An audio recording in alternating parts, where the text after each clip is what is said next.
What's going on, guys? Welcome to Members Room. My name is Alex Diakos, and on today's episode, we sit down with Parker Smith and discuss his cleaning business within the home service industry. We talk about his mindset, and we also talk about him running a business in Miami. Hope you guys enjoy. I really enjoyed this conversation, and stay tuned.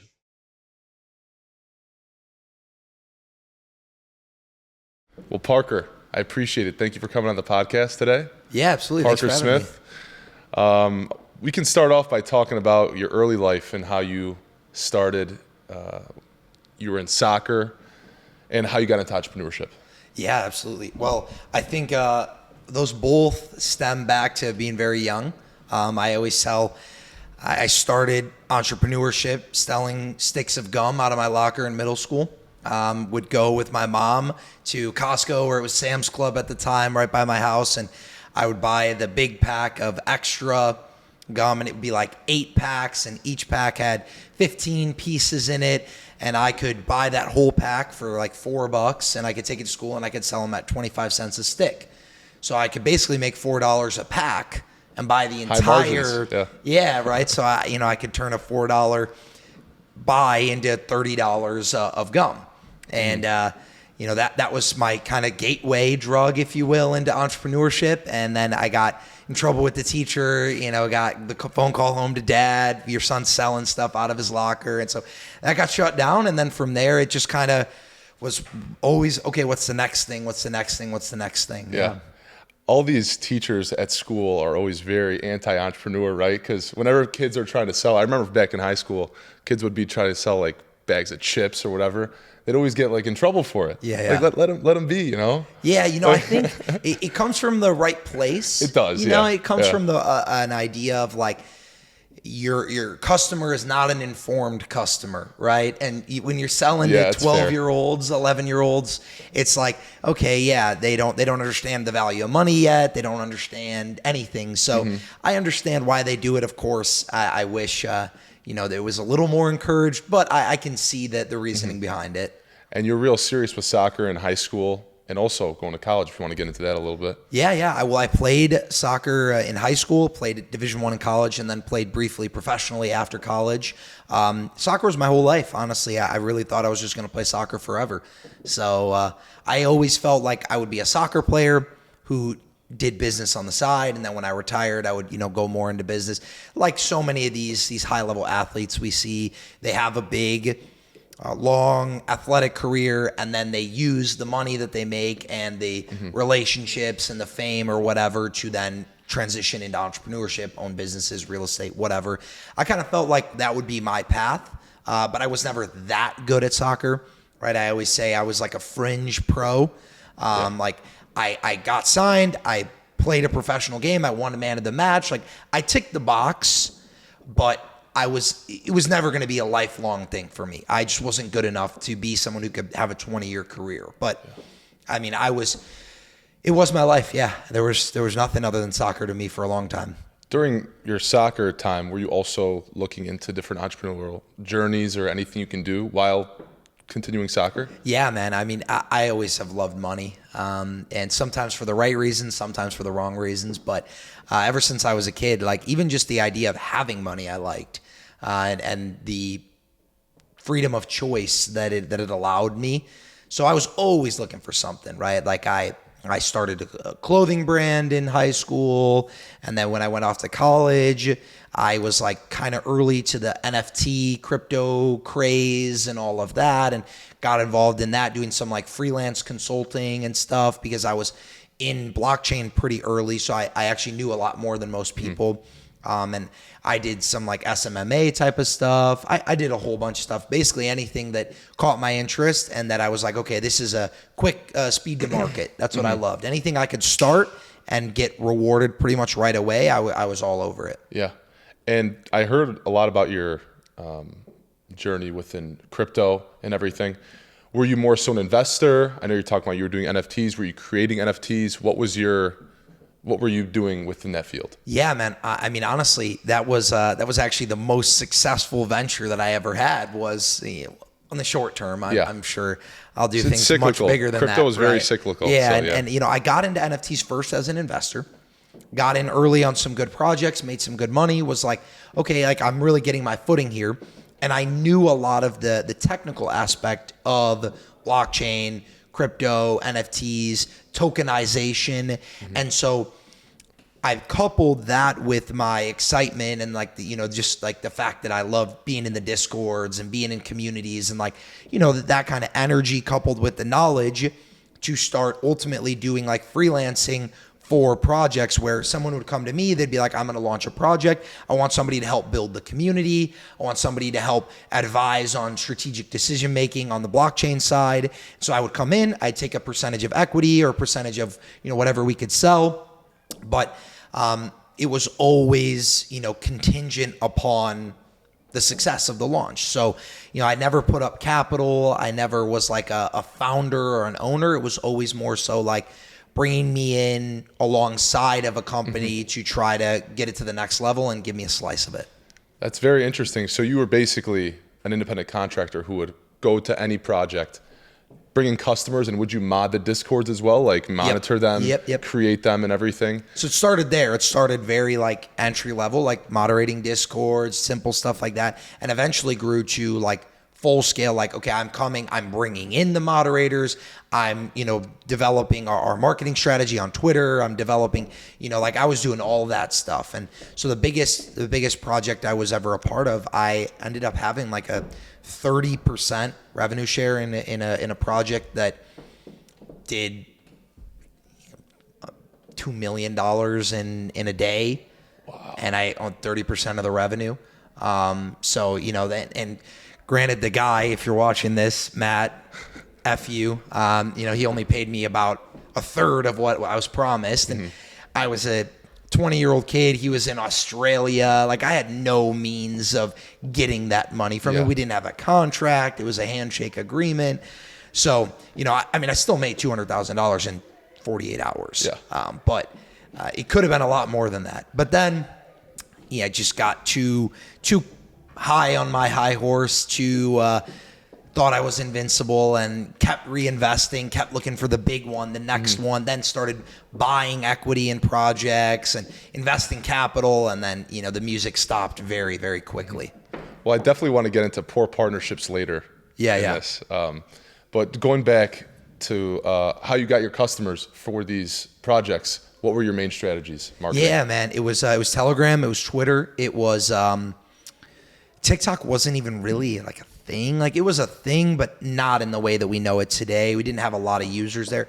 We used Instagram, but it was general influencer marketing, right? NFTs was so exciting that we could go and get a random person who didn't know anything about NFTs, about crypto, about any of that stuff, and say, hey, you need to make a story post and put this link to this OpenSea account on here and do XYZ thing, and we'll give you $1,000. Influencers weren't making money like they are today. Yeah. So they were all over that. They're like, sure, $1,000 and you're going to give me a free NFT and I'll put it on my story and shout it out. So it was actually pretty simple back then. So what are your thoughts on the Huck to a coin incident? Yeah, you heard about that? That was honestly, it was a wrong place, wrong time for Haley Welch or whatever her name is.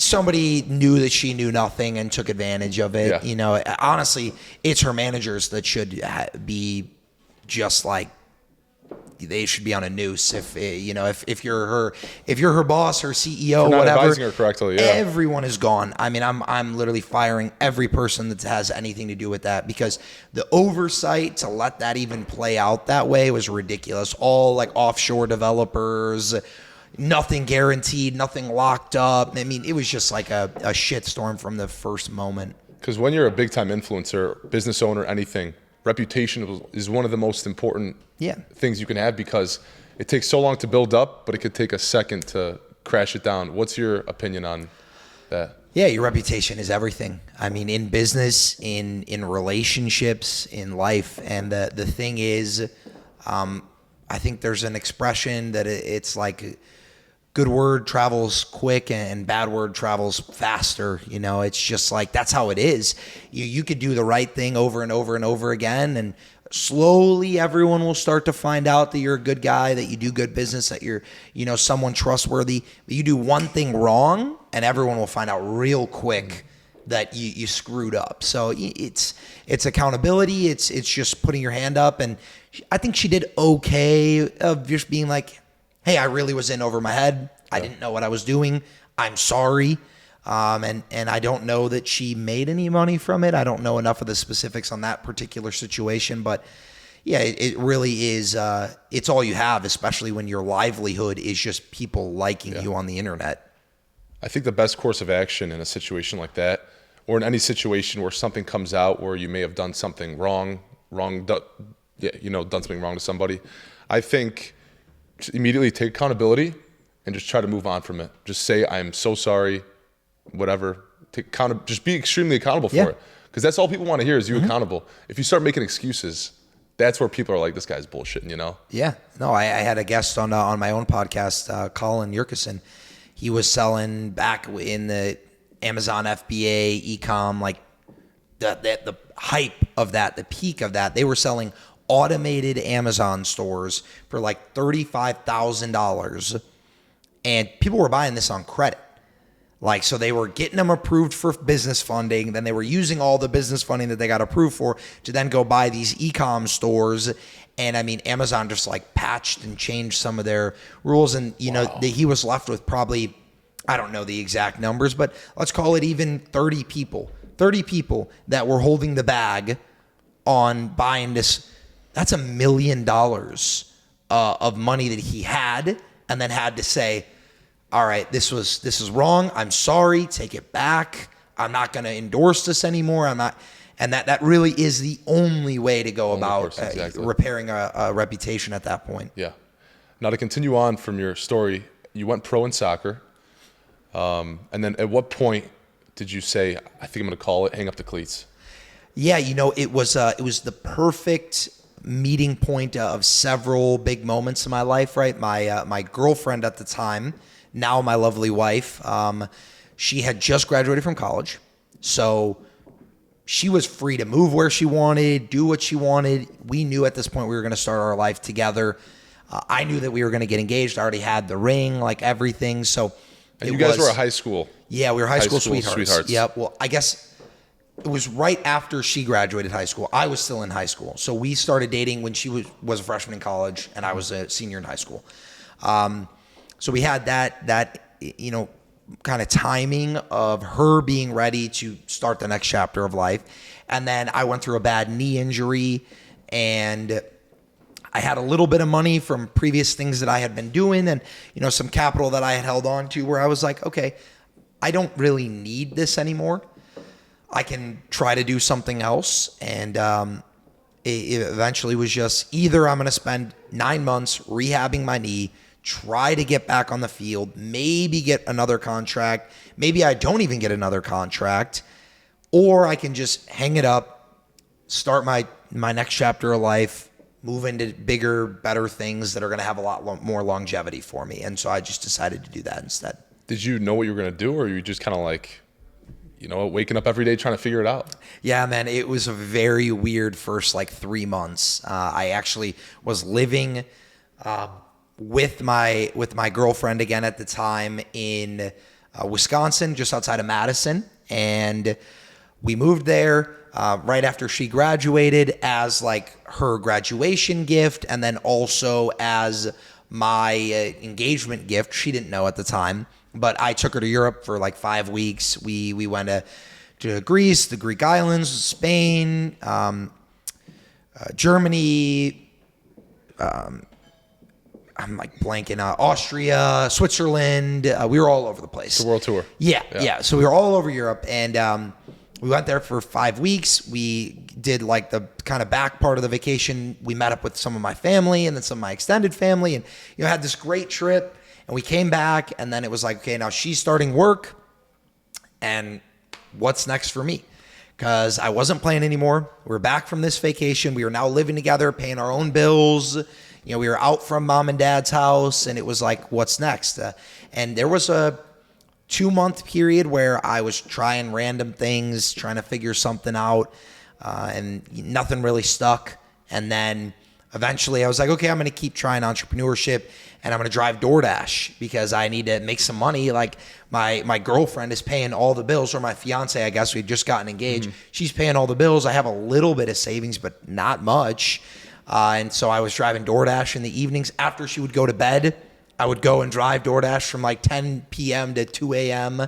And then during the day, she was on job sites, like, because she's a civil engineer, so working on construction sites. I'm like just sitting there trying to make something happen. Nothing was happening for me. Eventually, actually re-enrolled in college again. Started going back to school online during the day, DoorDashing at night. Like I was in the lowest point that I've been. Just like in terms of my self-esteem, like I really was just like. That must have been so mentally tough for you, in that period. I mean, 2 years prior, I made $1 million in like 9 months, and then was a pro athlete. Tick that, but I mean, I literally was like win for so long, for basically my entire life up to that point. And then I was like looking in the mirror, basically saying, wait, I'm not a soccer player anymore for the first time in my life. Your whole identity was that your whole life. Yep. And now it's like, I'm done. And all this success that I had gave it all back, right? Lost the vast majority of it. So I'm like, okay, nothing to show for there. I am now living with my fiance who works 12-hour days on construction sites and pays the bills for me. And I'm going back to night school to get a degree online in a field I don't even want to work in. I mean, I was just like lost. Like I was at my valley there, my trough. Did you ever think there was going to be a point where you're like, maybe I just go get a 9 to 5? Yeah. No, I was applying for jobs. Was there a time limit? Oh, you were applying for jobs. Oh yeah.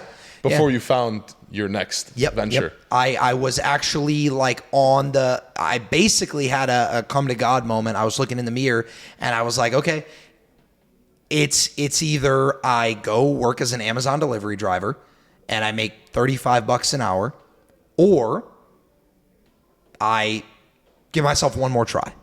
And that was kind of where I was at. And I thank God that one more try was now what I'm doing today, and was really the perfect step. But I was literally applying for jobs, like texting my friends, "Yo, can you get me a job at the company you work at?" And 2 years earlier, I was like, I'm never gonna have a job, never gonna need a degree, never gonna anything. Like my shit, I'm gonna have $10 million in the next 5 years. And just God did not have that plan for me, at least not in that moment. And how did you get into the home services, specifically home cleaning industry? It's crazy, man. I literally saw a TikTok video of a guy named John, who's now my business partner, one of my closest friends. Saw a video of him just sitting in front of a camera, just talking selfie style, saying, "Hey, I own a cleaning business. My cleaning business makes me this amount of money a month. It's really simple. I just connect contractors with people who are looking for cleans, and I keep 50% in the middle." And I was like, okay, this is really interesting. I had known John because we had done some work together in the NFT and crypto days. Hadn't stayed in touch, hadn't, anything like that. So it was kind of like just shot in the dark, shot him a DM, was like, "Hey, John, I think I want to do this." And he was like, "Okay, let's jump on a call. Let's talk about it." We jumped on and he was like, "Okay, it's $2,600. Like I have a mentorship program." He was like early to info. Like people weren't really doing mentorships at the time. And he was like, "It's $2,600 and I'll teach you everything." And I literally was like, "I don't have $2,600. Like I don't have it." And I offered him on that first call, him and my other business partner, Mark, which those two were partners at the time, not me. And I was on the call with both of them and I said, "I'll give you 50% of my company forever. I'll give you 50% if you don't make me pay the $2,600 because I don't have $2,600. So show me everything. I'll give you half of all the profits that we make forever." And they talked internally, and for probably a multitude of reasons, they decided not to. John says it's because he knew that I was going to be successful in it, and he knew that this would just kind of hold me back if I owed 50% to him. Part of me thinks they just wanted the $2,600, right? Like, they wanted $1,300 each and they'd go on their merry way in case I didn't do well. But yeah, that company, I mean, total value between the exit value and the money that I made running it, that same 50% is worth probably about $500,000. And I tried to give it away for $2,600. You didn't try any other avenue to collect that money. Did you ask for a loan from anybody? Were you like... Yeah, I got a loan from my girlfriend. Oh, you did? Okay. My fiance. Yeah. Yeah, I sat down with her and I said, sweetheart, this is my last chance. If this doesn't work, I'll go get a job and I'll finish my degree and I'll figure it out from there. And I was like, you make enough money to pay our bills. We're going to be okay. This isn't going to bankrupt us, but I don't have this money. Can we, because at this point we had combined our finances, right? But it was her money. Yeah. She was the only one making money. And I was like, can we do this? And she was like, you know what? I believe in you. Let's go for it. I'll help you how I can. And she put the capital up and like designed our website so we didn't have to pay for a web developer, and like made our logo and our brand kit and like all this stuff. And she literally laid the foundation with me for the business so that we could do it. She's just by your side since day one. She's the best thing that's ever happened to me, man. Wow. A lot of guys aren't as lucky as you, man. You got really lucky. I know that. I thank God every day. Well, you started the business. You started doing the mentorship. Was it ever challenging? Were you ever kind of like, you know what, I don't know if I can do this? Yeah, there was a period where I really had to just readjust my brain to making normal money. And after being in the crypto NFT world and like seeing hundreds of thousands of dollars moving like weekly, it was just like, I started this company and like actually had success. Like it was doing well. And I was like, wait, after all this, I made $5,000 this month. Like, this is success. And I really, it took a little while for me to reframe it's my so brain. inflated. Your brain is so inflated of the money. Yeah. Yes, my brain is like, wait, how am I going to make $1 million a year if I'm making $5,000 a month? Right? Like that math doesn't add up. I don't know that much, but I know that doesn't work that way. Yeah. So, I really was just like, had to first bring myself back down to reality, understand like what a new normal would be. And then of course, like I found better footing, and 5 turned to 8, turned to 10, turned to 15. And then, I'm like, okay, wait, I'm making $15,000 a month. Like this is a doctor's salary. This is a high level engineer's salary. This is plenty to live on. I just needed to kind of reframe my brain. But yeah, there were moments where I was just like, okay, next shiny object. I'm making $10,000 a month. This guy online now, I bought a course and it got me to 10K. Let me buy this other course and it'll get me to 20K. Or let me, within the same industry? Different industries. Right? Like I was very business. easily distracted. Yeah. And I had to talk myself off the ledge a couple times on things like that. Ultimately got to the point where I was like, okay, I've got something here. Focus on what you're doing. Stay in your industry. Become a master. Become an expert. And then you can get leverage from that, not from just jumping all the time. I totally agree with that, man. People, they get distracted too easily, especially in this day and age with TikTok, Instagram, all these reels and everything. You see all the shiny objects like, oh, this guy's got a Lamborghini, this guy's doing this doing this. But if you stick, I just learned this the past like 2 years. If you stick within one industry for a long period of time, become an expert in that industry, you will, if you put in the work, you will kill it regardless. And it doesn't matter. Absolutely. If you keep switching 5 years, you're starting at zero every time. Yep. So you might as well start where you have a few levels, ahead. Yeah. I think there's a mindset that I had to shift to early on in my time in the home services space. And it was really looking at 3 different things. The first thing is the repetitions, the time, right? However you want to frame that. And if you can outlast your competition, if you can stay in an industry longer than they can, that inevitably you will get to more repetitions. The other way is to just do more work, then you get through the repetitions quicker, right? But ultimately that test of time is the first thing. The second thing is risk tolerance, because how many people do we know in the home service industry who have been in the industry for 40 years, right? But they were too afraid to step away from a cushy W-2, or they were too afraid to take on any leverage or any debt or expand the crew size or get new equipment or, expand the service area because it was uncomfortable. So the second lever is risk. And then the third lever is just expertise. And You can either go and buy that, or you can learn from experience, and you can learn from making mistakes, and you can learn from, just actually putting in the hours and giving yourself time to get to new thresholds. Which I think, I saw one of your videos, and I know I've seen Alex Hormozi talk about this as well. You know Alex Hormozi, of course, him. right? Love him. What's the best investment to make for a young kid who's got $5,000? It would be within a skill or something that you can improve within yourself. Yep. The S&Me 500, right? Not the S&P 500. I love that. So you want to talk about that? Yeah, man. I mean, it's actually funny enough. It's my best performing ad that I run for the partnership program. It's me saying the stock market is not going to make you rich, and it's kind of a tough pill to swallow. But I think a lot of people mistake investments for something that is Passive. going to, or No something, work. or even it's like the S&P, right? That is totally passive. You could buy VU, you could buy the S&P, whatever, SPY, every month, right? But your leverage is how much money can you get in the market, right? And until you have a skill set or a career or a lifestyle that allows you to have excess income, the stock market is not going to make you rich. Mm-hmm. What will make you rich is having excess income and then deploying it strategically. So I agree 100%. $5,000 invested today, compounded at 5% over what? Yeah, you may have $100,000 in 40 years. Great, right? That is not going to change your life. Yeah. What might change your life is picking up a skill that lets you make an extra $3,000 a month.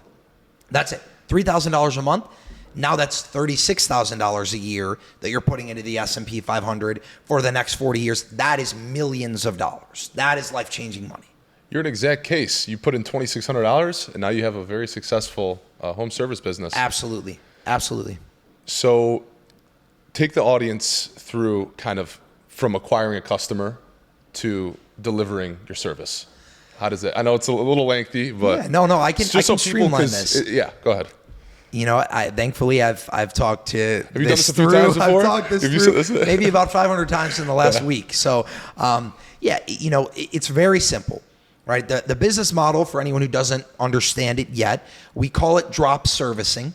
Keeps it simple. You could also call it home service arbitrage. Ultimately, all we're doing is we're acting as a glorified lead magnet, right? We find customers who want something done, whether it's their house cleaned, their gutters cleaned, their windows washed, their carpet cleaned, their Christmas lights hung up, whatever it is. And then we find independent contractors who are very, very good at doing what this customer wants them to do, okay?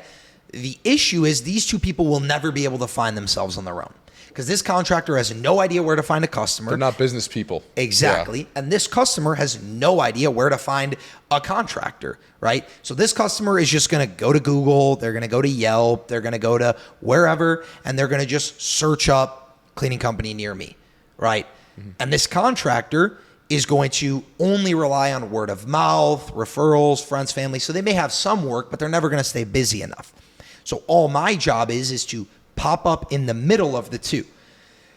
Convince this contractor that I can fill their schedule up if they just, will take work from me at a reduced rate, but it'll keep them busy and they're making money, which makes them happy. And then convince this customer that we're a high-level company with a high-level customer experience. We pop up first when they search, et cetera, et cetera, et cetera. So they will pay some premium sticker. So ultimately, it just comes down to I can sell the job at $200 for this customer. I can get it fulfilled by this contractor for $100, and I can keep the difference in the middle. So the actual acquisition of the client is really very simple. It just starts with having a polished customer-facing brand. This is, nice social medias, nice website, Google profile with photos, reviews, updates, etc. And then, of course, actually running ads. So, in the beginning, I always love to force ads. You force growth as opposed to trying to be very slow and very methodical. But client finds one of those lead magnets, either an ad or the website or social media, whatever. They call in. Me or a virtual assistant of mine picks up the phone. We go through the specs, everything. We have our own custom CRM that's built out. So I basically punch in, okay, 2,000 square feet, 3 beds, 2.5 baths, deep clean with the inside of the fridge. Is this your software? Yeah. Yeah. You created it. No, it's a white label. What? Okay. Right. So it has all of my fine tuning. So it operates how I want it to be, but I didn't create it. No. Currently, we use a software called Booking Koala, which anyone can go and create an account on there. We just have our own white label built on top of it. And then soon we are white labeling a friend of mine who made a full comprehensive CRM that is like even way more fine tuned perfectly. So we'll be using that one in the future. But ultimately it's just go through, get the price, sell, handle objections, whatever. At that point, we're just collecting customer details. So I get name, email, phone number, home address, credit card on file. Boom, that's job is sold now. It's put in the CRM. They get their confirmation email. And then I literally just become a dispatcher. It's just, hey, my number one team number one, give them a call the team lead. Hey, got this clean Wednesday, 9 a.m. I can pay you $200 to do it. You want it? Oh, we're busy at Wednesday, 9 a.m. We have our own clean that day. No problem. Call team number 2. Yep, you want it? Okay, great. Assign it to them in the CRM. They get a confirmation. They go out. They do the service. I run the card, pay them half, and we're done. I mean, it's very, very simple. And what kind of ads do you use specifically, and who does the ads for you? Do you have an in-house guy, independent contractor? Yeah, man. I don't want to give away too much of the sauce here, but I'll give away some of it. So ads in the home services industry are very, very simple. It's not really creative focused. Product, way more creative focused, right? You want to go into e-commerce, it's all about catching attention.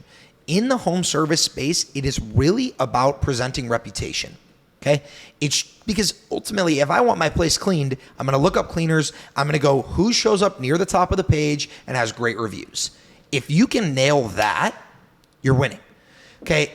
We love, especially in the early days, and this gets much more technical and nuanced as you are trying to scale to certain heights, right? This isn't necessarily going to work to 50,000 a month, 100,000 a month. There's more levels to it. But from getting from 0 to 10, 15, 20, 25 even, you can truly just run what are called pay-per-lead ads. Platforms like Yelp, Thumbtack, Google Local Services ads. And all you are doing is you're basically saying, hey, Google, anytime you have someone call this phone number who's looking for a clean, I'll give you $50. So you let Google handle the prioritization, let Google handle the reputation management, all of that, because they don't get paid unless they call me. Mm-hmm. So now I've shifted the burden of optimizing ads onto the actual platform itself to make me look like an enticing company so that you click, call, and say, hey, I want to clean. And now Google's like, cha-ching, we just got $50 from Parker for making that connection happen. Now, it's expensive, but I have now guaranteed that no matter how new my company is, I'm not paying a penny for advertising unless I have a qualified, motivated customer who is actively looking for my service and on the phone with me. I mean, you can't get that in other industries. So then if you can just dial in your sales process from there, it's more expensive, but if your closing rate is good, I mean, you make that back easily. Because I feel like in that kind of industry, people don't really want to be calling 1,000 different companies and getting different quotes. Nope. You just see one, good reviews. Does the price seem reasonable? And you maybe get a few objections, handle those, and then you get the sale. Yep. And that's exactly right. The majority of our customers are making 1 to 3 phone calls before booking, right? Mm-hmm. And if you give them a great experience on that first call and you actually have a commanding authority in your niche, in your service area, I mean, that's it. I close the vast majority of our customers just right then on that call. It's literally just call, go through, provide the price. I need to talk to my husband. Okay, Susan, tell me is it a price issue? Is this too expensive? Because you probably already talked to your husband before you called. You both agreed you needed to clean. So, just tell me, is there a price problem?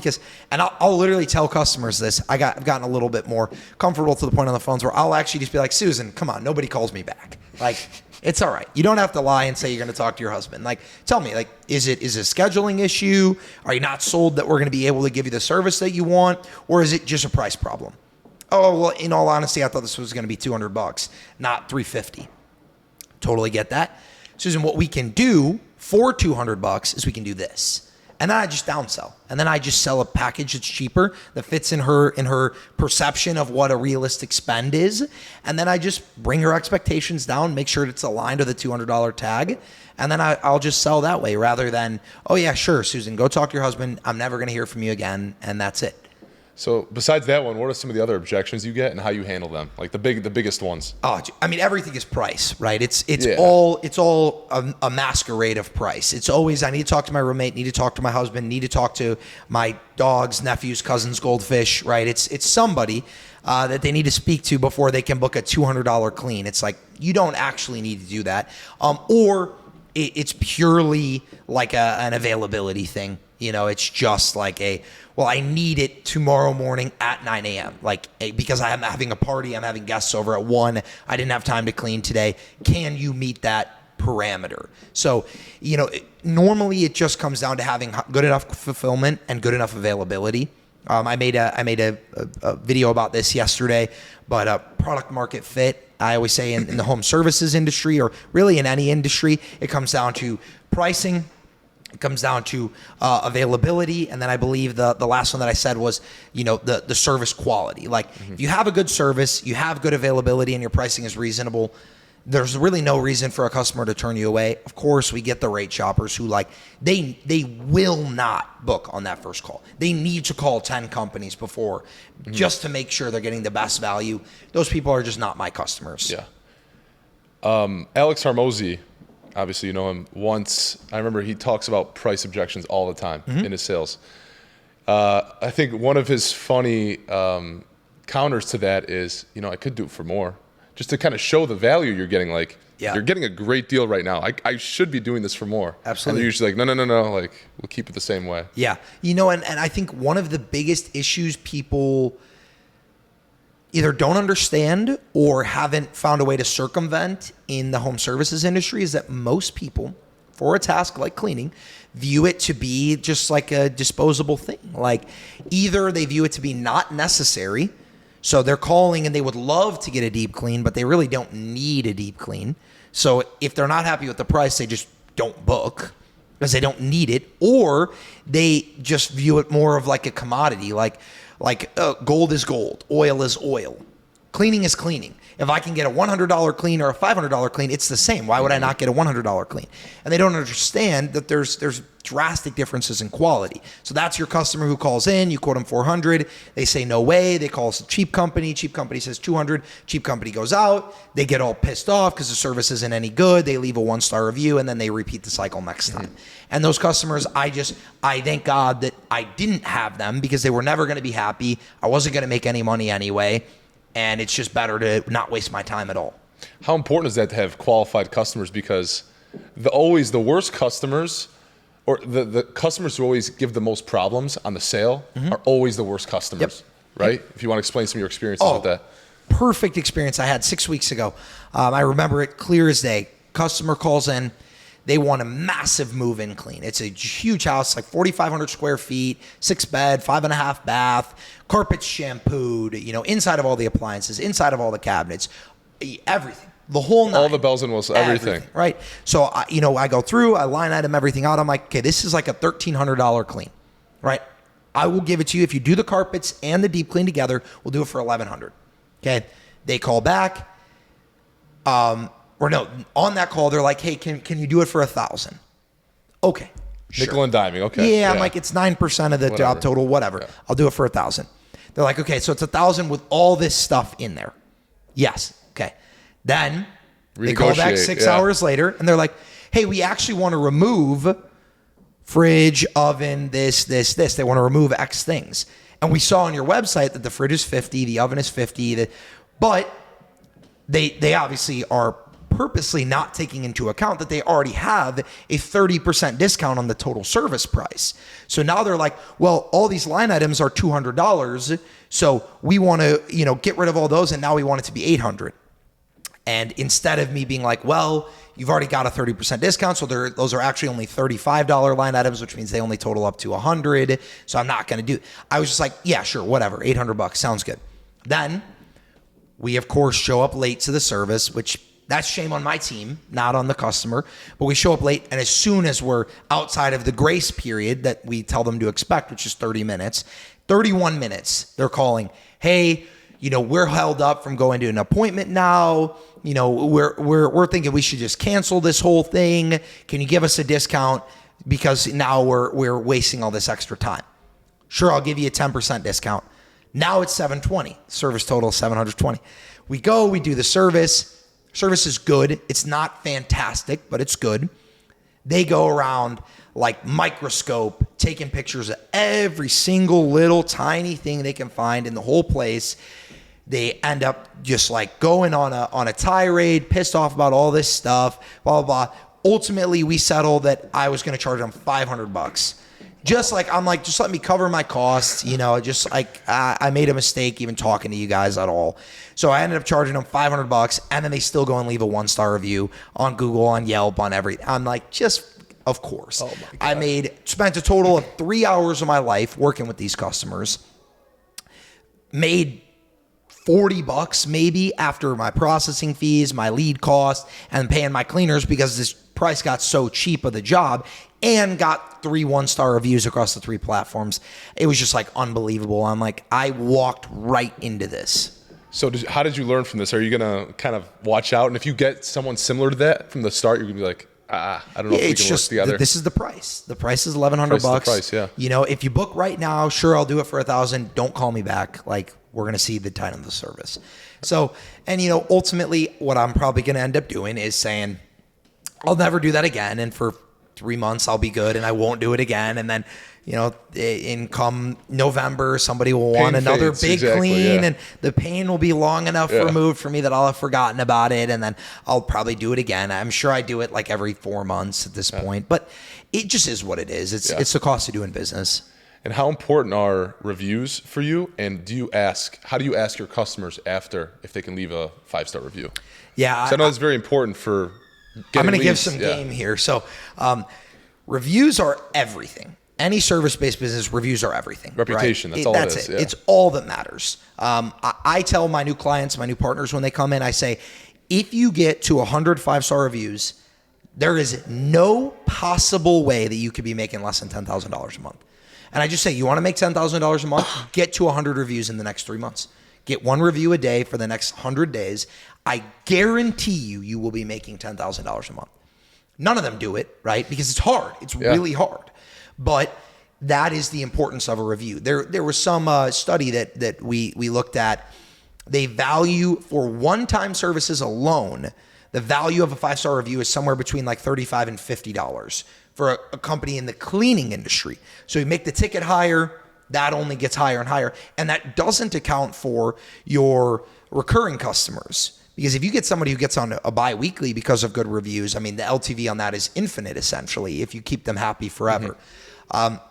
When it comes to getting reviews, it's all about speed. It's all about the speed of the follow-up. It's the reason why when you leave, I'm struggling to think, when you leave a restaurant or a coffee shop or whatever, you get the review text immediately.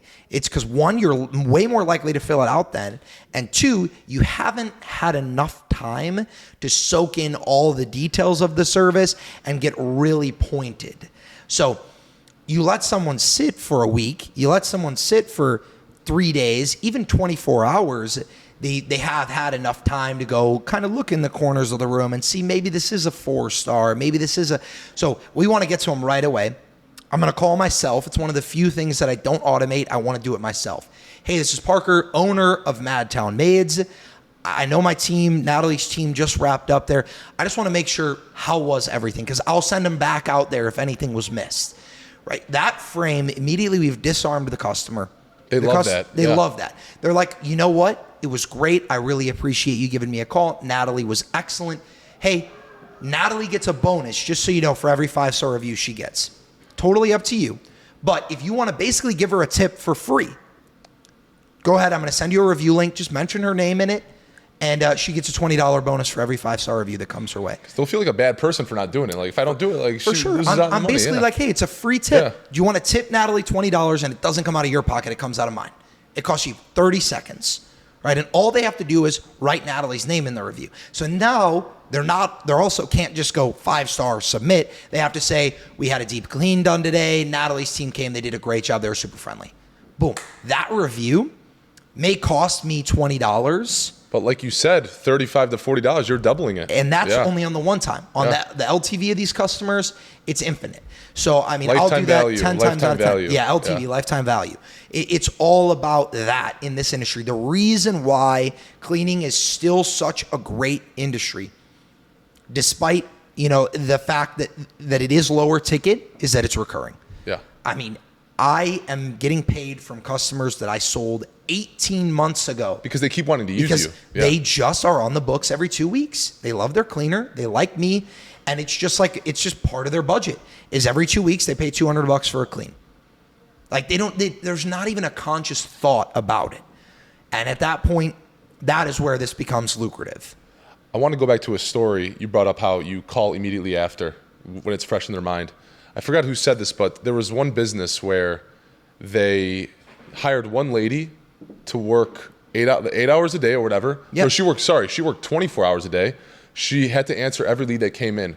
Granted, they only got a few leads a day. Sure. But her only job was to answer within 5 minutes of getting the lead in, because right when you get it in, it's fresh in the customer's mind, and they're right away, you sell them.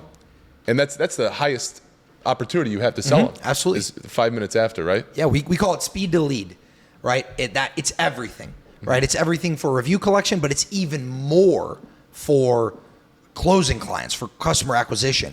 There are ad platforms where I will actually look at partners, people who are running like my franchise locations, and I'll say, hey, if you're not going to get back to this customer within 60 seconds, don't even run the ads. Don't even run the ads. If you are not going to be on the phone with them in 60 seconds or less, turn them off. Because there's no point. Because it will become a sunk cost. Because for you, if you say 5 minutes, 5 will turn to 10, 10 will turn to 30, 30 will turn to an hour will turn to sometime today. And then you will not make any money. You will not.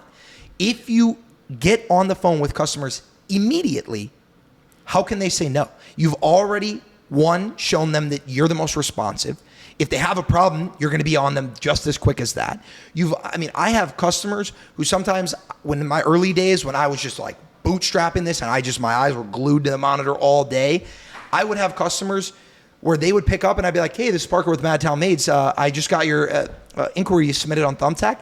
And they'd be like, what? And I'd be like, yeah, it just came in like about 10 seconds ago. Is this a robot? And literally, they were just like, well, and I'm like, yeah, I got it. Here's the specs. Do you want to get this booked? Let's get this off your to-do list, right? And it's just like, if you can provide that experience, your closing rate, I would say, is probably 20 to 30% higher. Wow. Yeah. And I was going to ask, Airbnbs or commercial, what's your favorite kind of customer you like to deal with? Oh, God. Those are two different questions. Because you also do, I saw some of your videos, you do a lot of some of the big condominiums in Miami. Yeah. Not just the apartments or the condos, but also the common areas for the companies. So if you want to explain. If you want to hit both those questions, I guess. They're two kind of different questions. The first question I'll answer is, who's my favorite customer? It's the large commercial. They don't give a shit. It's a line item on their expenses. They really don't care. If it's good enough, it's good enough. And that's it. And it's so much of a headache for them to replace us that they're just not even going to bother. But how hard is it to get a client like that? Very hard. Yeah. Very hard.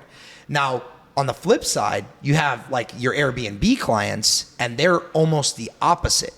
They are a little bit easier to get, still somewhat difficult, but you actually make a lot more money, which is very nice. Like per job, you're going to make way more. Margins are way higher. Frequency is very high.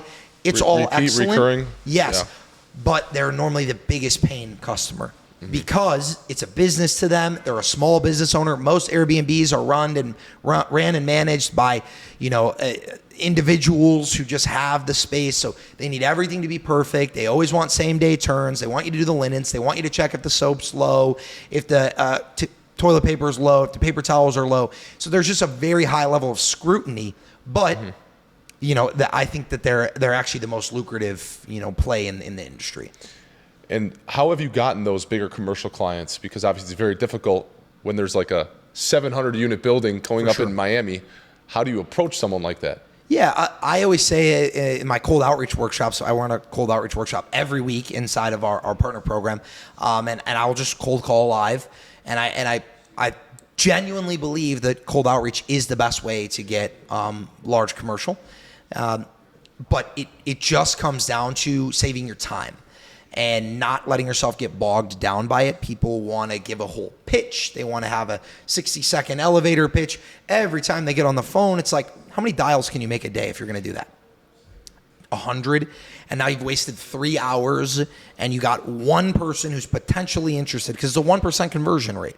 So it's like, how long are you going to do that for? A week? And then you're going to be like, fuck this. 21 hours I spent this week, 20 hours I spent this week. I'm not doing this anymore. So what I always try to do is I try to bucket these leads as quickly as possible. There's red, there's yellow, there's green. Green is they're interested, they're motivated. You tell them, hey, I have a cleaning service. I'm looking to, see if you guys are in need. Yes, we're in need. We'd love to learn more. That's green. Yellow is interested, not motivated. It's, yeah, we have cleaners right now. They haven't been great. The contract's going to run out in a couple months. We are open to hearing other bids or seeing other options that are out there. Interested, not motivated. We want to follow up with them. We want to, try to convert them eventually, but they're not a high priority person for us. Okay. And then lastly is the red. We do our cleaning in-house. We've had the same cleaner for 10 years. We love them. The cleaning rate that they have is stupidly low. They don't care about quality, things like that. Then just get off the phone as soon as you can. If you can make that phone call last 10 seconds, that just gives you that much more bandwidth to make more dials. So I really do believe cold outreach is one of the best ways. And then ultimately, it's a referral game. That's how I get my Airbnbs. Right? I met a woman through a Facebook group like 2 months ago who was like, hey, I need someone to step in and do one clean at this one Airbnb for me. We now turn twice a week 8 units that she has. Wow. So now we do 16 units a week, 64, call it 70 cleans a month for her from one clean on Facebook for one unit, right? I mean, and those 70 cleans, say the average profit on each one of those is $100, $90. I mean, that's a salary, money, $7,000 a month in profit from one account. Along with reviews, do you also ask for referrals to your customers as well? Especially. And how often do they give up? Residential side, it's very rare, right? Because it feels uncomfortable. People hate selling things, right? People love buying things, but they hate selling and they hate being sold. So residential, it's few and far between. It's got to be a perfect storm of, I just did a clean for you. It was awesome. 2 days later, your cousin is like, I got to move out of my apartment and, I don't want to deal with, oh, hey, I just had this cleaning company. Here's Parker's number. Call him up. You get those on occasion. Airbnb and commercial are very different because that's business owner to business owner. They have no problem because they really do feel that they're helping one another. It's not a solicitation. It's oh, you have an Airbnb in Madison? My Airbnb guy is the best. Here's his phone number. I'm helping you out. So in that case, we get a lot of Airbnb referrals. We get a lot of small commercial referrals. When we cleaned for a bar, they referred us to like 3 other bars and restaurants in the area because they knew all the other bar owners and they knew we did good work and our rates were good, and that was it. So you have a few different locations around the country. How do you manage all those different businesses at once? It really all kind of come into one? The processes are all identical, so that makes it very easy from that standpoint. But it just comes down to staffing, right? It's just like having good people to take over your role. It is something that is still probably my biggest weak point. It's delegating and hiring really good people. It's the hardest thing to do in business, is to hire somebody to genuinely replace you. But we're getting better at it. I'm learning every day. I'm helping other people do it. But that's the lever. Ultimately, because my role is very unimportant, answering the phone, providing a price, handling simple objections, and then dispatching, that's not a very difficult thing to do. I can get offshore help for that pretty easily. In particular, we like Colombian virtual assistants. They're bilingual, so that's very helpful for the service providers. Most of them are Spanish first language. And we can just start with that. Of my own locations, I have 5 locations that I'm a majority equity owner. Where are they? All in the Midwest. All in the Midwest? All in the Okay. Midwest. So Not one in Miami? no. So I'm a minority owner in the Miami location. Got it. Right. Okay. And then I have 31 locations that I'm a minority owner in. And are all these different brands? Yes. They are all Not a individual? franchise. They're all individual Do you have brands. individual like LLCs for Yep. them? Wow. Individual LLCs, websites, domains, marketing, branding, everything. So they can How all do you be manage all this? teams. Yeah, teams and processes, Having right? people? Okay. And that's actually where we got into the whole partner program, which is what we currently run. It was our way of pseudo franchising our model, right? Franchising, it's a lot of red tape. It's very difficult. There's a lot that goes into it. We were like, throw out franchising. The brand isn't the important part. The important part is the process. The important part is having everything set up airtight, knowing where to hire, knowing how to fire, where to find leads, how to sell. Those things are what makes this go round and round. So why don't we go and find a bunch of people who would love to be a business owner, but don't really know where to start, or would even better yet, would love to be a home service business owner, but don't know where to start. Provide the infrastructure for them, provide the coaching, provide the education they're going to need to be a high quality operator, and then take a small sliver of their company. And so we're able to have 31 locations that are being run by 31 different operators that were all trained from Parker's School of Home Services. So they all use the same tech, they have the same processes, they have the same systems, and they have the same rough ideology about business, so that when there's an issue, I can go and troubleshoot from a baseline of knowledge. It's just get on the phone. Okay, you're not closing, you're closing at 40%. Are we too slow? What's the sales like? Let's listen to 5 sales calls, find out what you're doing wrong on these ones you're not closing, and let's see if we're just poorly allocating our dollars in terms of ad spend and things like that. And it's a very simple fix. Same thing with hiring. Okay, which hiring template are you using? Which script are you using for the interviews? Record 3 of your Zoom interviews. Let me watch them back. Let me see what you're doing right, what you're doing wrong, and we go from there. So it's because it's all cut and paste, it's all cookie cutter, it's very easy to troubleshoot. And how do you vet out a good partner? Because it is very, very hard, I feel like, to find a great partner in business. If you want to discuss that, talk about that. It's something I've talked about on several of my own podcast episodes, and we'll continue to talk about. It is the same exact criteria that we use for finding cleaners. It is literally baseline competence. How intelligent are you? Nothing else matters.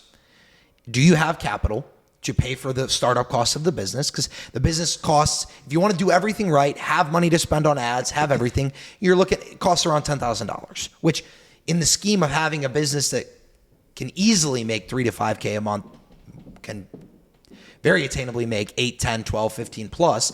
But $10,000 it's not a large capital investment, but it's something you need to have, right? We don't get a lot of 18-year-olds coming in to do this because they don't have the capital for it. And then do they have baseline competence? And that's it. Like, can you have a conversation with me? Can you convince me that you are intelligent enough to run a business? And if you can, we rarely have problems with people. Motivation, experience, whatever. It's all falls way to the wayside when it comes to comparing that to competence. And why do you believe boring businesses are the best businesses out there? I say that all the time, and there's no objective way to quantify what the best business is. And the more time that I spend in the industry, the more that I realize that there are pros and there are cons. But the reason why I stand by boring businesses is because, one, the competition is limited. Not that many people grow up and say, I want to own a cleaning business. That's not it. It's the same reason why going pro in basketball and football is going to be way harder than going pro in some obscure sport. It's like everyone wants to be in the NBA. Okay, so that's the first reason. The second reason that I like it is because there is a lot of labor that doesn't understand business. That's a great thing for us. Right? There are a lot of people who all they know is boring work because it's all they were taught. They know cleaning, they know roofing, they know siding, they know carpentry, they know window washing, whatever it is, because they learn that skill because they know that skill can make them some money, but they don't know business. That's a great lever for anyone. If there's an excess supply of high quality labor without business acumen, wonderful place to be. And then I just prefer services over products. I think, products are, being in a boring product business, I might be fine. Like if I own like a cardboard box company, or like I manufactured envelopes for mail, like sure, something like that, I'm all for. I just think product, when you try to make it too sexy, the margins are so slim. You constantly have to cycle cash very quickly. I don't pay for anything if I'm not making money. My fixed costs to run my business are like $200 a month. Like if we don't make any money, I don't spend any money. If I want to have an operating storefront in the e-commerce space, either I need to go print on demand or fulfill on demand and cut my margins down to 10%, or I need to stack inventory. I need to put a lot of upfront capital. I need to do a lot of stuff that I find unnecessary, especially with the other resources that we have now. And that's why your kind of business is great. Margins are ridiculous. Everything is about reviews. If you do a good job, people are going to love you and use you all the time. I want to get more into mindset a little bit. Yeah. Why is it so important when you internally tell yourself, like, I'm going to do something, once it gets hard, to not stop and just keep going for it? God, it is the hardest thing in the world to do. Resilience is it is like the most atrophied muscle in our body. The women in the red dress. Have you heard of that? I don't know. I don't know if I've heard that. Is that It's from the Matrix. Okay. When they were in the Matrix, everything was gray, and there was one woman in the red dress, and he followed the woman in the red dress. And then you're not supposed to do that, because when you see something shiny, glamorous, yes, then you get distracted, right? Absolutely. Like we talked about earlier. And we live in the age of distraction, right? We live in some people want to call it the age of information. I think it's honestly too much information. It's excess information. I would say the importance of it's everything. If you can't focus on something, you will never be in shape. You will never be financially comfortable. You will never meet the love of your life. You'll never have a happy family. I mean, we see it everywhere. I mean, we see it in divorce rates. We see it in the consumer debt. We see it in people's general satisfaction with their life, in obesity rates. I mean, pretty much any negative statistic is on the rise. Yet we could argue that people are getting smarter. We could argue that people have more access to the tools. The tools don't matter. I mean, the tools don't matter at all. All that matters is focus, intention, and then execute. That's it. Like if you're on a diet and you love fried chicken, there's a piece of fried chicken in front of you, and you tell yourself, I'm not going to grab that fried chicken. That is one of the hardest things I think to do within yourself ever. Absolutely. Yeah. No, I mean, weight loss is the perfect example of it. And you know what I find, not to be insensitive, although I really don't care, I do find that we're living also in the age of excuses right now. You know, how many new potential excuses or reasons are we finding for people to be overweight? How many new excuses or reasons are we finding for people to be sedentary, for people to not go outside, not exercise, not whatever? Every single escape that we can find, we're just almost glamorizing it. And I hate to be tough on the people who really are experiencing these things. We'll use like insulin sensitivity. Like what percentage of people actually experience that, where weight loss for them is so extremely difficult that they need a massive caloric deficit and all this stuff? There are people. Yes, there are. Yes. There's like 1,000 people in the whole fucking world that have that, right? But we want to use that as like a crutch of, well, that's probably why I can't get in shape either. It's no, you're lazy. You're lazy. You are lazy and you're unmotivated, and you think that it should be easy because everything else is easy. And that is the whole crux of the issue. Oh yeah, self-accountability, by far, for me at least, once I started taking full accountability for everything in life, even stuff that really wasn't my fault. Mm-hmm. Even if you take accountability and say, you know what, I shouldn't have been in this place at that time. You start actually becoming happier with life because you know everything that happens in life is all because of you. Nobody else controls you. Yep. right? You mentioned this off camera before we even started, but you said you want to talk about gratitude and like that mindset. Yeah.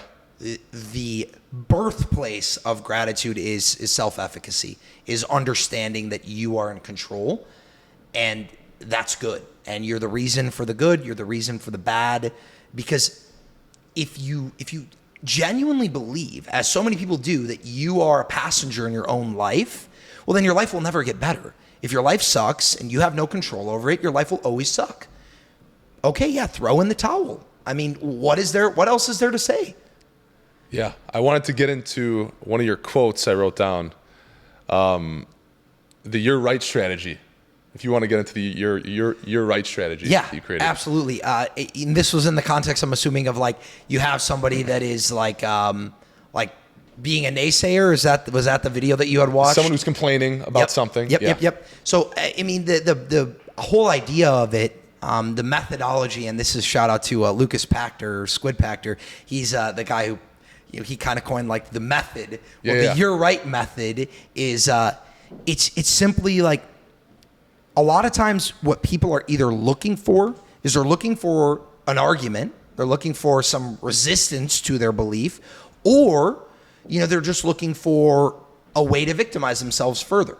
So a lot of times, if people are complaining, if people are just whining, if they're generally dissatisfied, if they are victimized by the world, the easiest way, or a way that I found to handle that situation, is just tell them that they're correct.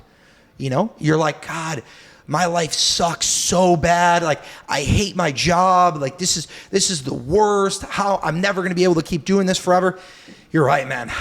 Like, I'm so thankful I don't have your life. They're looking for that validation. That's all they're looking for. They're looking for that. And then it's like, and now what? Like, you're right. Your life sucks. Okay. Are you going to quit your job and go move to Indonesia and live as a street vendor there because it'll be easier? No. Okay. Are you going to, go to prison so you get 3 hots and a cot? No. Okay. So move on. Like, what is next? Because ultimately you are right, especially in your own mind. We always think we're right. So if you just come from the framework of like, everything is bad, sometimes people just need to be told it is bad. You're right. Your life sucks. Move on with it now. Or you tell them, they say, oh, my mom sucks. Like, she's so rude. She's this, she's that. My girlfriend sucks. My friend is such a dick. Yeah, you're right. Then they're like, what are you going to do about it? Yeah. It's like either they're like, oh, okay, yeah. Or they're like, hey, don't talk about my mom that way. Don't talk about my girlfriend that way. Defending them. It's like, okay. So either you're right, and what about it? Move on. Or you're not right, so don't talk that way either, and move on. For sure. That's it. One of the tricks I use, and it's a little grim, but whenever I feel a little down, I just put myself in the mindset like, what if I had 24 hours to live? I just got diagnosed with terminal cancer that I'm dying tomorrow. How do you feel? Then you're like, shit, well, like, I actually love life, and I wish I could live more of it and do this. So yeah, that definitely helps out a lot. Absolutely. There's this goofy, and I say goofy because it's overplayed, but this idea of like, I may butcher this a little bit, and I forget who said it first, but it's like, if I told you, hey, I'm going to give you $1 billion right now, no caveats. The only thing is you have 24 hours to live and to spend it. When the 24 hours is up, you die. And if you spent it all, great, whatever, it doesn't matter. It all just disappears. No one gets to keep it. You get $1 billion, you get 24 hours.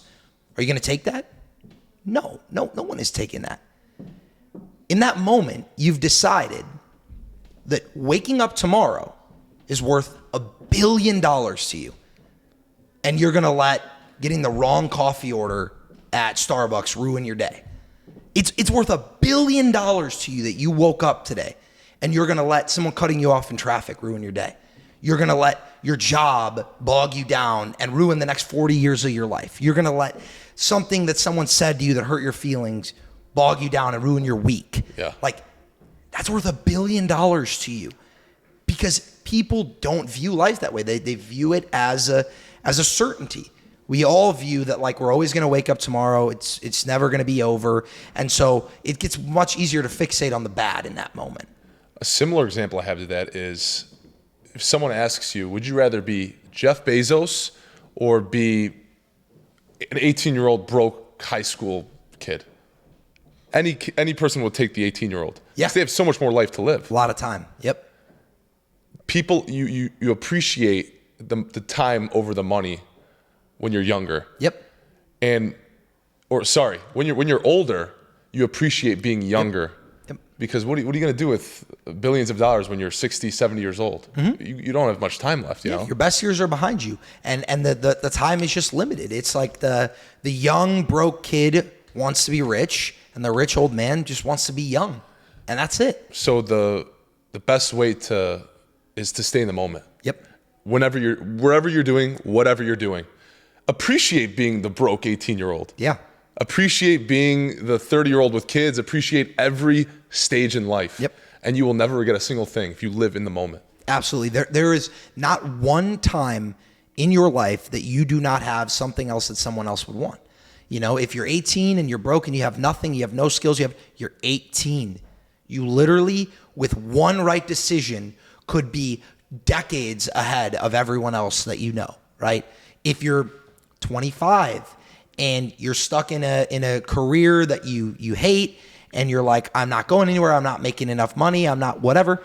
You're 25, you have all of the life experience of the time that you had behind you. You know a lot of things, you have a lot of relationships, and you still have all your best years ahead of you, right? If you're 40 and you have kids, you have the superpower of the motivation that you can derive from your family. You have the superpower of getting to have experienced their life and things like there's always good parts that we can take. And something I started telling myself, and this was actually very important to me when I moved to Miami, because it's just like, God, it is the world of just like gluttony and comparison, and like everyone just only cares about money. They only care about status. Everyone, like, you can't make a friend. It's like networking. Like, everything is networking. And it took me a month after I got down there to realize that when I really took an inventory, I was like, there's not one person that I've met that I would trade my life for theirs. If you gave me no strings attached, we can swap lives right now. There's not a single person that I have met who I would swap lives with them. That's when you've won in life. That's the ultimate goal, I think. That's it. I'm like, No one is married to my wife. No one has my parents. No one has my friends. No one is as young as I am, is as healthy as I am. Maybe they're two of those things. Maybe they're three of those things. Maybe they have this, maybe they have that, but nobody has everything that I have. There's no one that I would swap lives with. And comparison just kind of starts to fade away at that point. And with that mindset, it is almost impossible to be terminally unhappy. You wake up every day and you're like, I'm glad for what I have. I wouldn't change it for anything. Yep. And that's how you walk. That's it. There was something that I just actually saw this morning. And it was just like damn near moved me to tears. I'm soft when it comes to some of this like motivational, family stuff, you know. And it was someone, and he said, if you genuinely believe in yourself and you believe in what it is that you want to do, whether it's what you're doing right now or how your life will turn out, and you genuinely believe everything is going to go well for you, which I do. I can look in the mirror and I can say, I know I'm going to have a good life. I don't know exactly what it's going to look like, this, that, or the next, but I know I'm going to have a good life. Okay. If you already know that the destination is guaranteed, the journey there, you can either be pissed off and sad, or you can be grateful, you can be happy, you can be excited. The start and the end are the same 2 points on the map. All you get to pick is how you walk between those 2 points. You don't get to pick anything else. You don't get to pick exactly what happens every day. But if you already know you're going to get there, you sure as shit should just be enjoying the journey and just soaking it in every day. Yeah. I was like, that is the perfect way to live.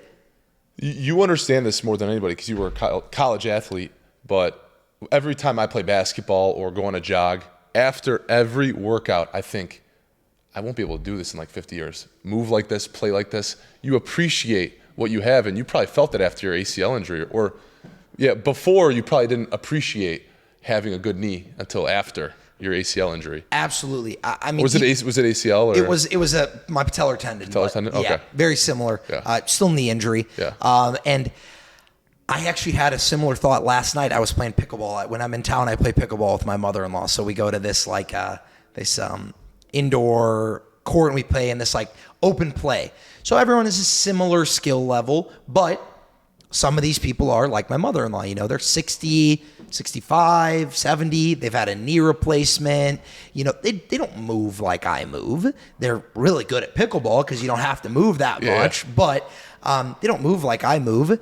And I think to myself, I'm like, damn, there's going to be a time when I move like that. There's going to be a time when I can't get to that ball, when I can't, make that run, make that jump, whatever. And even now I'm less athletic than I was at certain points, but I don't feel inhibited by it. I know that the clock ticks on everything. Yeah, well, we got a few more minutes now. I want to get to two more questions. Yeah. And also another one of your videos you made was why should you know your waitress's name? And you learned it from your father taught you that. Why should you know your waitress's name at the restaurants? That. Yeah, this is actually. I was recreating a video that a friend, Wade Houston of mine, made. But yeah, you have to know your waitress's name. You when you are on a first name basis with someone, when you even put a small amount of care into your relationship with anyone, like especially someone who deals with people all day long, and customers become indistinguishable to them. It's such a small way to make a large impact, if not just on them, also on the quality of your experience and how you're going to enjoy a meal. I always will try to, actually pleasantly greet my server, and they walk up, hey, how you guys doing? It's not just everyone's like, oh, good. And I'm already looking at my menu and I'm pretend stopped. like they're not there. I'm looking at them. I'm excellent. How are you today? Okay. What was your name? Oh, it's Kevin. Kevin, it's really nice to meet you. Kevin's like, hey, you guys been here before? No, we haven't. What do you recommend? Even just a little bit of relationship building, it allows you, one, you're now at the forefront of Kevin's mind. Kevin's serving 20 tables in the restaurant. Only 2 of them are going to know his name, and only one of them actually had a genuine conversation with them and has any type of memorability to him. But secondly, you've also I feel like there's just an element that makes you feel good about that. You've done something where you have opened up your network to this person. They're more likely to take good care of your food, of your drinks, especially, if I'm dining with a bunch of people. Like if I go out, sometimes we go out with a group of 8, 10, 12 people. Sometimes it's myself, my business partner, and then my wife and all of her friends. So we may go out in a party of 10 and it's 3 guys and it's 7 girls, and the girls are just talking amongst themselves the whole time. It's whatever. Like right away, I'm like, okay, I want to establish myself as the point of communication for ordering for the table. I want to make this waiter or waitress's job easier. I want to, all of that stuff. Like it seems small, but it can also then be really easily moved into other aspects of your life, into business, into your friendships, into your relationships with your family, all of that. I think the third part to that would also be you more than likely made their day. For sure. For understanding who they are, because like you said, the majority of the people don't even know who they are, their name, don't care. They just care about getting their food. Yep. Makes their day. For sure. And I think if you can make one person's day every day, whether it's by complimenting someone randomly on the street, doing something, that is a win in my book. That's a great day. Yeah. If you could do that every day, you're going to live a fantastic life. And your worst case scenario in that situation is the waiter or waitress doesn't care. They're having a bad day. They really don't give a shit that you asked for their name. Okay, fine. Like, what did it cost you? Yeah. It cost you 5 seconds of good intention. Like, there's really no harm that can come from things like that. And I think that's the thing that people forget or people lose sight of is, even if the upside is limited, even if you disagree with everything we just said, and you're like, that's not going to make their day, that's not going to make them serve you any better, blah, blah, blah, blah. Oh, what did you lose? Nothing. Mm-hmm. I agree. And did you read the book How to Win Friends and Influence People? Yeah, by Dale Carnegie or something. Yep. I think there is a chapter that is exactly that, like know someone's name, become personal with them. They will love that about you. Oh, for sure. It's one of actually my weak points, and I'm trying so hard to get better at it. I have a terrible memory when it comes to names, and I meet a lot of people. So I've been working a lot on trying to just like be more cognizant of it, because everyone wants to be addressed by their name. Everyone wants to feel like, they were remembered, like there was and even if you can remember a small fact about somebody, like I try to even tie someone's name to a fact. So when I see Colin next time, I'm like, Colin, how's the puppy? You know, how's your dog that you got? Face lights up. Oh, dude, awesome. Like, I love that dog. He's so cute. He's getting to this age now where he started doing this, blah, blah, blah. Even if I don't see him for 2 years and he's not a puppy anymore, it's still going to be like, oh, doing great, you know, whatever. It's nice to be remembered. It's nice to feel important. It's nice to feel, you know, cared for in a sense. You know when you get that birthday text from someone you totally were not expecting Totally. Even if you weren't really close with them, you're like, oh my God, this person is amazing. Yeah. Right? Yeah, absolutely. You're like, wow, they remembered. Yeah. They care. Last question. You've been in Chicago your whole life. You now live in Miami. Yeah. What's the better city to be in? Oh, wow. It's so hard. I mean, ultimately, if you take weather as a factor, there's not a conversation. Mm-hmm. Give me 2 months of scorching hot summer over 5 months of winter. But winter has been pretty mild here the last few years, so I'll say that. And then if we just remove weather from the equation altogether. Weather. Pretend like it's summertime shy. Chicago. And then, yeah. Give me Chicago. Yeah. Yeah, 10 times out of 10. Better people, same quality of food. Miami's food is excellent. Don't let anyone tell you otherwise. Same quality of food. Chicago food is also excellent. So food, same. People are better here. If it was Miami weather in Chicago, holy cow, man! Best never city would have in left. the world. Never would have left. Only thing is the taxes, but Yeah. you know that it'd be worth it. It'd be worth it to pay more taxes. You go on boats a lot in Miami, hang out. Oh, dude, the boats. I mean, it is just like the one thing I will say about Miami is there is always a party, and that's good and bad. You know, if you can't keep yourself away from it, stay away from Miami. But if you can control yourself and have fun in moderation and, you know, do it right.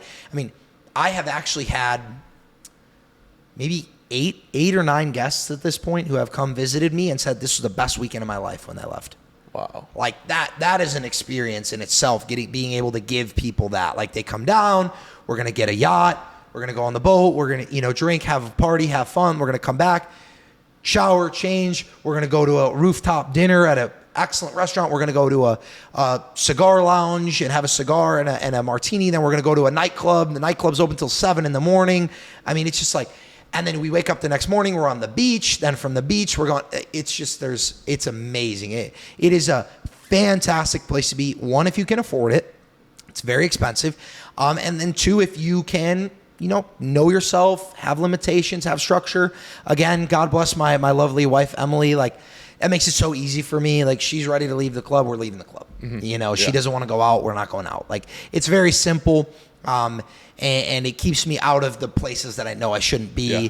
Keeps me from making decisions I know I shouldn't make, and you know, makes a lot of that easier for me. But Chicago forever, man. I love it here. And a big stigma behind Miami is like, you know, people are fake, very rent-rich city where the people don't have much in their bank account, but it seems like they do from how they show themselves. Lamborghinis, expensive condos. What's your take on meeting people there? And do you think it's more fake than people make it out to be? More fake than people make it out to be? No. I think something that a lot of people that don't live in Miami need a reality check on is that these people are rent rich and they're still richer than the people who are saying that, right? They may look like they have $20 million and they may have two. They still have $2 million, right? You saying, oh, you're rent rich from Omaha, Nebraska, and you have $50,000 in your bank account, like you are poor compared to them. So that's the first clarification to make.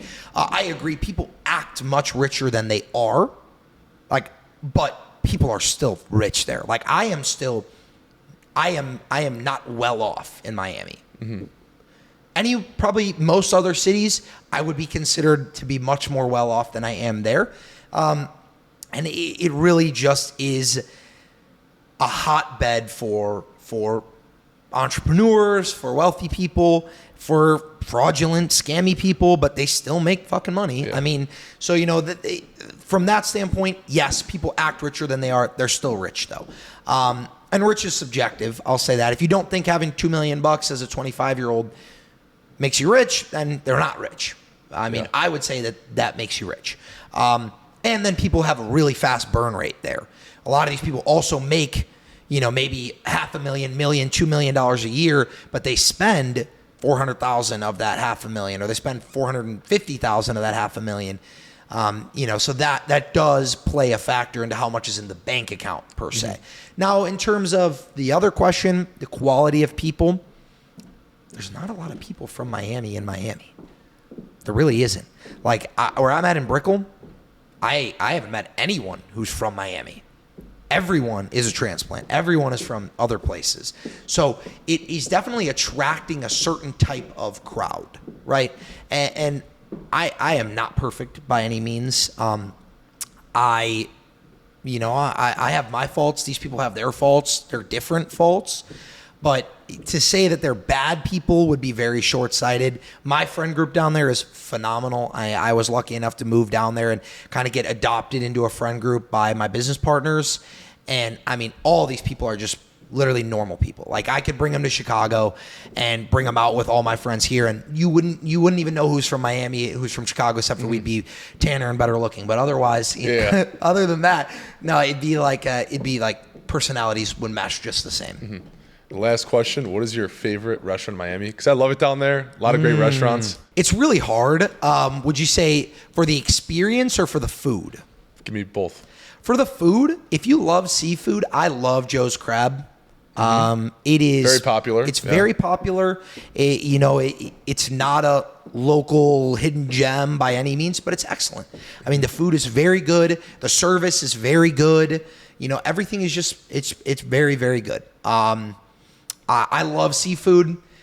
Their shrimp cocktail there, unbelievable. Everyone's like, I'm not gonna order shrimp cocktail at like if I order it. It's unbelievable. They also have a martini called the Clean and Dirty. It's made with peppadew peppers and the brine that they come in. Fantastic. Great spot. And then I would say for the experience, it's kind of hard because I really hate the food. Like Habibi, terrible food, awesome experience. Kiki's, terrible food, awesome experience. Komodo, okay food, awesome experience.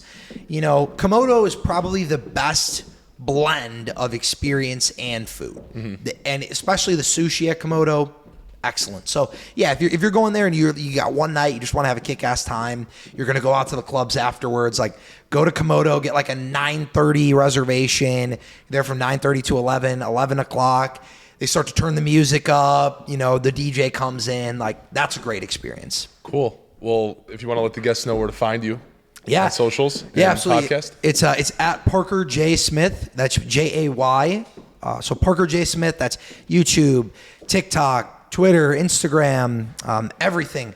And then at the Parker J. Smith Show or Parker J. Smith Show at the end, podcasts on Apple Podcasts, Spotify Podcasts, YouTube, clips, short form on Instagram. So everywhere. Yeah, pretty easy to find me. And then if you're interested in starting a home service business, it's at parkerjsmith.com. It's all really easy to find. Cool. Yeah. Well, thanks, Parker. Absolutely. Thank you for having me, man. This was a blast. Cool. Nice, dude. That was great. That was phenomenal. Pleasure. Yeah.